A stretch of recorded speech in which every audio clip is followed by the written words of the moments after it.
Hello, everyone. Welcome back. Let me just tell you how, I don't know what the right word is, psychotic, maybe. I am. So, I just got home, night on the town, whatever. We won't get into it. But I'm sitting on my couch, and, I'm watching my Ricochet panel review, and, like, man, I really wish there was some new content I could watch about panel reviews. I'm like, oh, yeah, I'm the one who makes them. And so I'm just sitting on my couch thinking about all these things, and the first thing I want to talk about, so we're at River Rocker. And the interesting thing actually is, you can't see my finger, but I'm making some gestures. The interesting thing is, I think I worked this flat ride, more than any other flat ride at the park. Now that I think about it, and I was thinking about this after making my Ricochet video, because I was a Bull team member in 2013 until September when I got promoted to lead. And the way it works at Great America is most of the coasters are paired with one of the shitty rides, one of the flat rides. And so Raging Bull was paired with River Rocker, which actually I hated because I always felt, and I'm pretty sure they eventually finally changed it back to this. I always felt that Bull should be its own unit. You should put the best of the best there. Everyone's up there all the time. You don't have to worry about River Rocker or any of that. You should just be focusing on hitting the hourly goal of 1530 riders per hour, not having to worry about the River Rocker. But back to me working this thing a lot is so when I was a team member there, I mean, you'd work an 8-hour shift at the Bull River Rocker unit, so you'd usually spend 2 to 3 hours down at the River Rocker as a team member. So when I first started, I worked the River Rocker a lot, but then they eventually realized, wow, this guy is a capacity god. Let's keep him up at the platform. You know what I mean? And I trained a lot at this ride because I was the lead here. This was the first ride I ever trained someone for, and I remember I did a terrible job, but believe me, I got much better as time went on. I was an excellent trainer when I tried. But the other thing is I hated working this ride. And the reason for that had nothing to do with anything except for, so these seats up here in the back. Oh, geez, I didn't mean to go to the Great America website. I don't want to get in my traffic. But the seats up here in the back, people would always stand up. They would always stand up when they're back there. You announce over the microphone, they wouldn't be able to understand what you were saying. And so, the ride would be going full speed and you'd press the ride stop. But the ride would take forever to come to a complete stop. It would still be doing the rocking back and forth, slowing down, slowly, slowly, slowly. And so it's like, the dilemma was, all right, now that the ride stopped, do I kick these people off, recheck all the restraints, open and close them, and start the ride again? Or do I just, act like that was normal and everyone just gets off and I don't have any confrontation? And usually that's what happened. I mean, people just wouldn't say anything. Like, wow, that was a short ride. Like, wow, that was fun. Like, yeah, no problem, guys. Nothing out of the ordinary here at the River Rocker.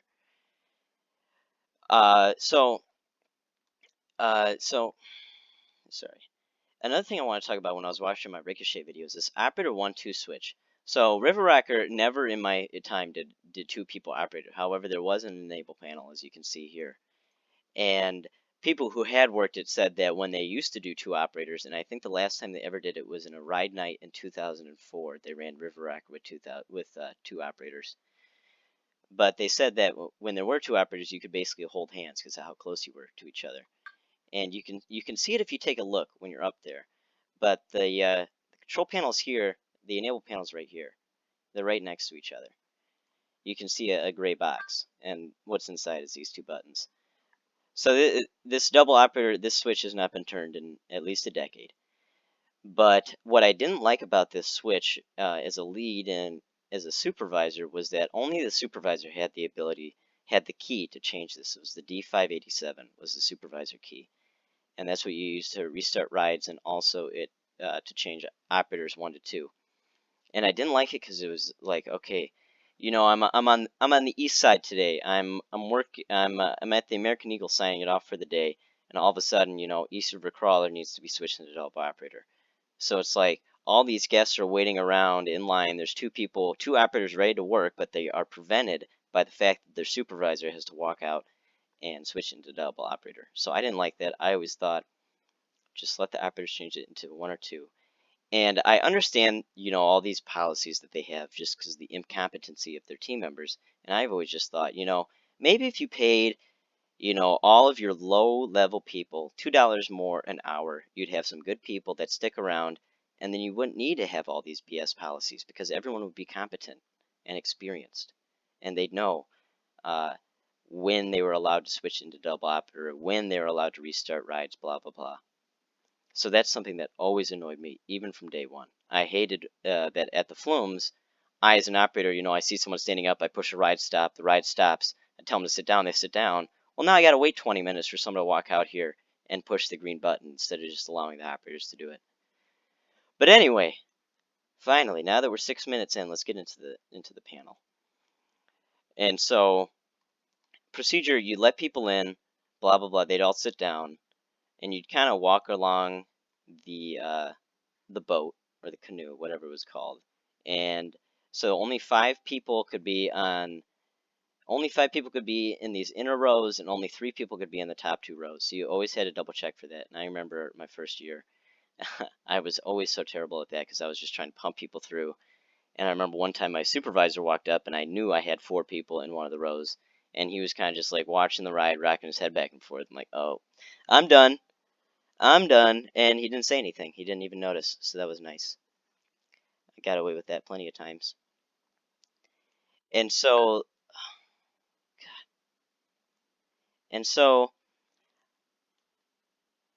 open restraints, close restraints, you walk along the cars, you press the close restraints button, and all the lap bars come down.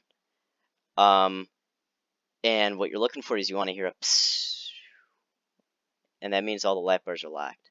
But if, you got Big Bertha in one of the rows and the lap bar isn't closing, it'll just keep putting pressure on the lap bar trying to close it, but it won't close. It won't get to the closed position, so you'll never hear that. Psst, and you'll just hear, ah! So that's when put the open restraints button. You go explain to her, sorry, ma'am, even though this ride is a bench with a bar, you are unable to ride. Maybe take a couple laps, get off the rascal, come back, we can see if you can fit. Skip lunch for today. That was a big issue with these rides. So you close the restraint, you hear the piss, and then you go around and you check all the lap bars, you just pull up on them. I think that was a newer procedure. I don't think that when it opened they made people check them because there was no point to check them, because if you heard the psh and it let you start the ride, that meant the lap bars were down. People going around and checking the lap bars at that ride, I think, was just for the visual, so the guests think that you got your restraint checked. And then at this ride, you didn't actually need to press the horn. You could just put your foot on the foot pedal, or turn the panel on, put your foot on the foot pedal, and press the ride start. But you were supposed to press the horn. And unlike Ricochet, where you had to press the horn for the ride to start, and you had to push and hold it, here you could just and then ride start.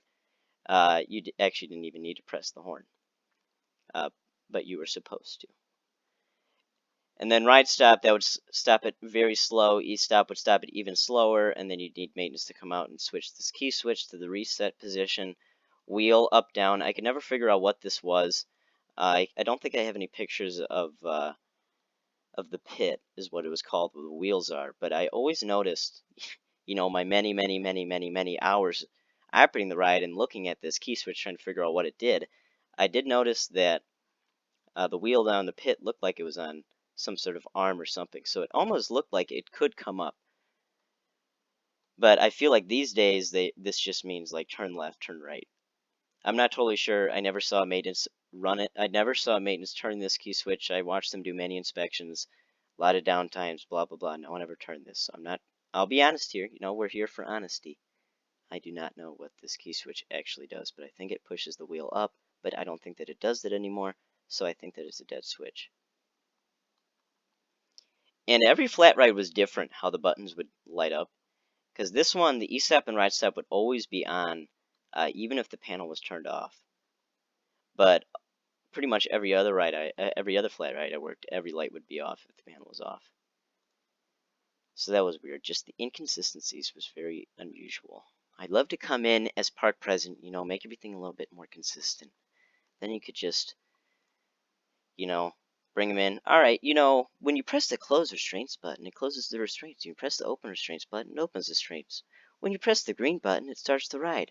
All right, You can go now. Operate any ride in the park. Just make sure you check everyone's restraint. Goodbye. Easy peasy. And a little treat here.